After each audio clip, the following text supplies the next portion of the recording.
Halo, balik lagi dengan aku Ardiansa Wijaksono dari kelas saham.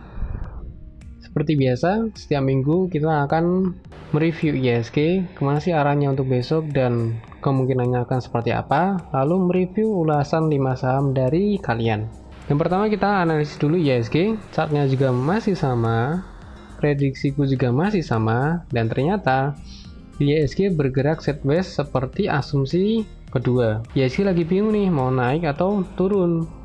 Dia mau naik ke atas EMA 100 tapi ada penghalangnya EMA 20. Menurutku IHSG bagus kalau dia sudah berhasil naik di atas EMA 20. Tapi kalau bertahan di bawah EMA 100, menurutku masih akan sideways dulu. Apalagi kalau dia sampai turun di bawah 5.852, kemungkinan IHSG akan turun ke support berikutnya di 5.658. Untuk minggu depan ada kalender ekonomi, yaitu inflasi yang terjadi di Indonesia pada bulan April. Itu untuk hari Senin. Lalu untuk hari Selasa, pemaparan GDP kuartal per kuartal, kemudian tahunan ke tahunan. Ada kemungkinan selama minggu depan IHSG akan wait and see dulu menunggu kedua berita yang akan terjadi berdasarkan kalender ekonomi tersebut. Lalu untuk ulasan saham pertama yaitu saham Tower. Saham Tower sedang berada dalam fase sideways antara 1080 sampai 1140. Ini cocok untuk trading singkat, beli di support, jual di resisten. Kalau kamu udah beli di antara support ini, kamu bisa jual dulu di resistennya ini. Kalau kamu mau menunggu ke target berikutnya yang ada di atas ini di 1250, maka dia harus tembus dulu ke atas ini. Minimal tembus sampai 1155 sampai 1160. Kemudian akan menguji dulu support barunya di 1140. Volume juga masih konsisten, masih standar lah volumenya. Lalu untuk MACD-nya, dia bergerak searah, berada di area positif, dan dia baru saja membentuk indikasi yang bagus. Menurutku, Tower akan melanjutkan kenaikan asalkan dia berhasil menembus resisten di 1140 sekaligus ghost line-nya di area tersebut. Untuk saham Tower, ternyata dia sedang diakumulasi oleh RX dengan F-range 1128,25. Oke, kita lihat dulu besok Tower apakah akan melanjutkan kenaikannya atau enggak, berhasil break ghost line resistennya atau enggak. Kita lihat aja minggu depan. Saham kedua yaitu Tebik. Oke, untuk Tebik ini pernah aku analisis, sekarang aku tambahkan menggunakan Fibonacci.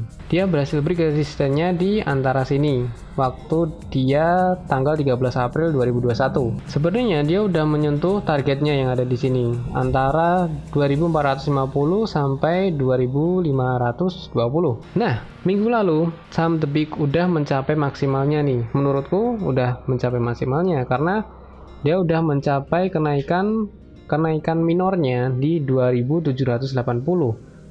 Dan pada saat dia berada di atas harga tersebut ada semacam udah kamu turun dulu lah, saham Tebik turun dulu lah, ditandai dengan adanya upper shadow. Kalau minggu depan ini nggak bisa tembus ke atas 2780, ada potensi saham Tebik koreksi dulu, minimal mendekati EMA 20 nya yang kemungkinan akan berada di 2560-an.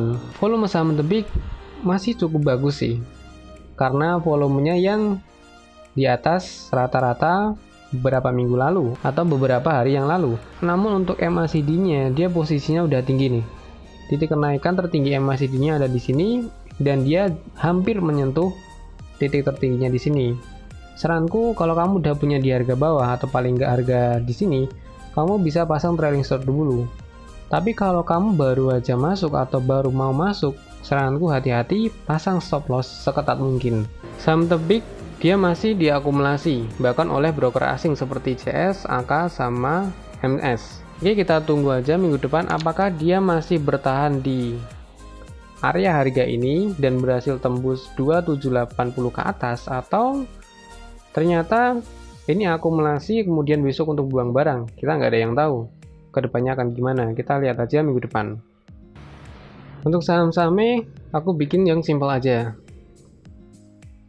3 hari yang lalu dia sedang menguji supportnya atau di area demand-nya di sini, dan dia ternyata berhasil naik pada tanggal 29 April 2021. Dia membentuk candle koreksi namun dia masih minor uptrend. Antara rank ini dia masih uptrend. Untuk volumenya dia mengalami penurunan. Kita bisa lihat nih, dari titik tertingginya sampai ke hari terakhirnya itu dia harganya cenderung bergerak turun, diikuti dengan volumenya yang ikut turun pula. Dan juga MACD dia mengalami penurunan. Ini kalau daily. Kalau kita bikin weekly, saham SAME ini udah naik tinggi banget menurutku. Sudah membentuk all time high-nya. Dan MACD-nya juga mengindikasikan kalau menurutku ini kurang bagus. Udah tinggi banget soalnya. Euforianya udah mulai kerasa. Saranku kalau kamu punya saham SAME dengan harga yang relatif terdekat antara sini, kamu ada dua opsi, yaitu TP atau pasang trailing stop, atau juga pasang stop loss.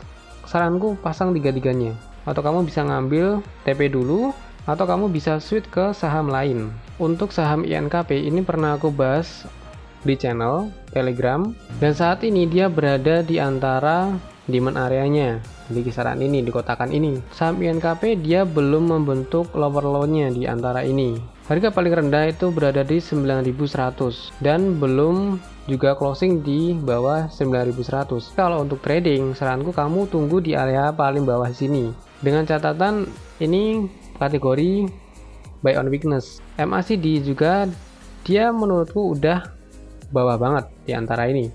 Dan dia udah membentuk di area positif.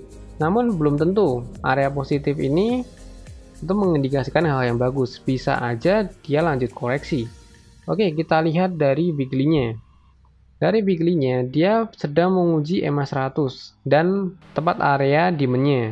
Namun indikasinya MACD-nya kurang bagus. Sebaiknya kalau kamu belum beli, tunggu aja di area bawah atau tunggu kondisi INKP ini sedang bagus. Untuk net broker summary-nya pada hari terakhir, menurutku dia small distribusi yang dilakukan oleh ZPCC. Oke, sebaiknya kalau kamu belum beli, tunggu aja di area sini. Kalau kamu mau spek buy untuk melakukan BOW, kalau untuk investasi, kamu cek dulu laporan keuangannya apakah masih bagus atau enggak. Kalau masih bagus, bisa lah untuk tambah barang. Yang terakhir yaitu Zinc. Ini kemarin udah aku mention pada tanggal 29 April 2021 melalui screener yang udah aku sampaikan di channel Telegram.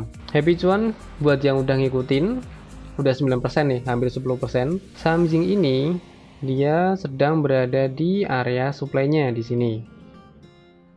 Dan dia berhasil tembus EMA 100-nya.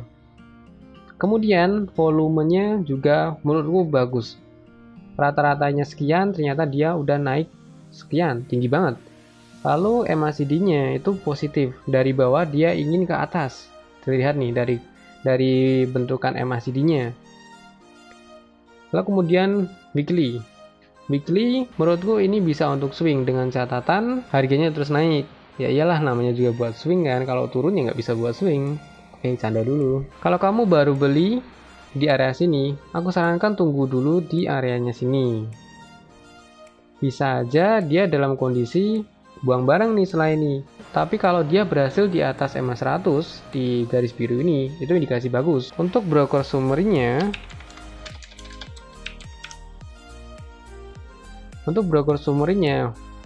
cukup fantastis sih. Ini diakumulasi oleh broker Dana Reksa, BK. Oke, akumulasinya cukup bagus. Oke, untuk saham Zinc seperti itu. Kalau kamu mau beli, tunggu aja di area sini. Tapi kalau ternyata dia nggak bisa di bawah EMA 100, ternyata bertahan di atas EMA 100-nya, kamu bisa spek buy dulu, kumpulin kecil-kecil di situ. Dengan target yaitu di 170 kalau untuk swing. Broker summary-nya juga bagus, tadi udah aku perlihatkan.